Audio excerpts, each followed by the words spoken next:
মাটির জিনিসে যে কতটুক ভালো এই জিনিসটা তো এত ওষুধ খাওয়ানো লাগে না। মাটির জিনিস ব্যবহার করলে হ্যাঁ জিনিসটা তো আমরা বুঝি না। পানি যদি মাটির কলসির মধ্যে রাখে অনেক উপকার, সেটা কোনো রোগ ব্যাধি কম হবে, স্বাস্থ্যের দিকে ভালো হবে। সিলভারে হালি পাতিল এলোমিলে জিনিস বেরিয়ে গেছে গা, অনামক মাটির জিনিস কোনোটা কোনো লোকে ব্যবহার করে না। একটা মাটির কলসি পানি খাইবো তাও খায় না। কি বলুম আমরা, আমাকে জীবিকা তো একভাবে রক্ষা করতে হবে। এভাবে করে আমরা অন্যান্য কাজ করি, নানান আইটেম কাজ করি। আগে তো মাটির হাড়ি পাতিলে রান্না করতো, ভাত খাইতো। তারপরে ধরেন সিলভার বেরিয়ে গেল, সিলভারে এখন আমাকে মাটির হাড়ি পাতিল নেয় না। এখন কি করুম, একভাবে আমাকে তো জীবন যাপন রক্ষা করতে হবে। আগের যুগ আর এখনকার যুগ তো যুগ না, আধুনিক যুগ হিসাব ওই মাটির জিনিস পছন্দ করে না। অনকার ছেলেপেলেরা এলিমিলি সিলভার এই সমস্ত জিনিস তারা ব্যবহার করে। কেন যে ব্যবহার করে না এইটা তো আমরা বলতে পারতেছি না। মাটির জিনিসে যে কতটুক ভালো এই জিনিসটা তো এত ওষুধ খাওয়ানো লাগে না। মাটির জিনিস ব্যবহার করলে হ্যাঁ জিনিসটা তো আমরা বুঝি না। পানি যদি মাটির কলসির মধ্যে রাখে অনেক উপকার, সেটা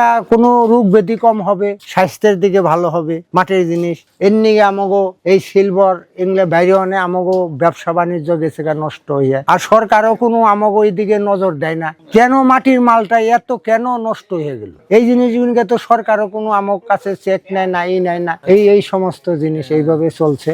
আমার যুগ যুগ ধরে আমার বাবাই গেছে, আমার ঠাকুর দাদাই গেছে, এইভাবে আমার বর্ষ মেলা করছে। আগে বানাইতাম, আগে চলতো। ওখানে ওই যে কিছু কিছু বানিয়ে খেললা মেলা বানিয়ে মেলা টেলা করি। হাড়ি কলস আর রপ্তানি ওই সাইডে জমির থেকে কাইটা আইনা ওইটারে আবার করি আমরা কারিগর দিয়ে, আমরা ওইটারে মাটি কুবাই, কোদাল দিয়ে কুবাই। আমাকে তো আর্থিক অবস্থা কম, সরকার এটা চিন্তা করে না। কুমার মানুষ তাকেও যদি কিছু আমরা সহায়তা করি তা করে না। তারপর ওইটারে আমরা কোদাল দিয়ে কুবাই, তারপরে আবার ওইটারে আবার কারিগর দিয়ে সেনাই, লোহার সারা দিয়ে কারে ওইটার সেনা করে আবার এখানে আনি, এখানে পর আবার আরেকদিন আবার আরেকটা বানাই। ওইভাবে কইরে আমরা কাজ করি। আবার মাঠে পুরানো হয় যে এগুলো মাল আবার পুরানো হইব, ফায়ারিং এ দিই, আগুন দিয়ে পুরি, যে লাকড়ি দিয়ে পুরি, লাল মাটি খড় দিয়ে ওইটা মিক্স করে কালার বানাই, কালার দিয়ে আবার ওইটারে দিয়ে ওইটা দেয় ফায়ারিং এ দেওয়ার পর তারপরে আমরা আটিশ গো দিয়া ওগুলা ইনচার্জ করে ওই মেশিন আনছি, পায়ে ঘোরাই, হাতে কাজ করি। একদিনে কতই বানানো যায়, বাটি গ্লাস 200-400 করে বানিয়ে পারি। বাটি গ্লাস ছাড়া আরো যে কোনো আইটেম আহে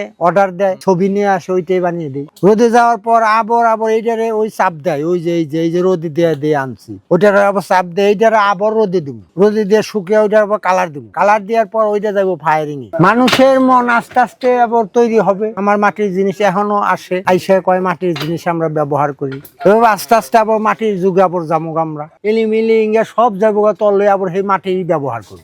সব কোম্পানির মাল আর আলাদা মাল, সব জায়গায় চাষে মাল, যার যেটা দরকার পড়ে সেটা ক্যালোরি দিয়ে যায়।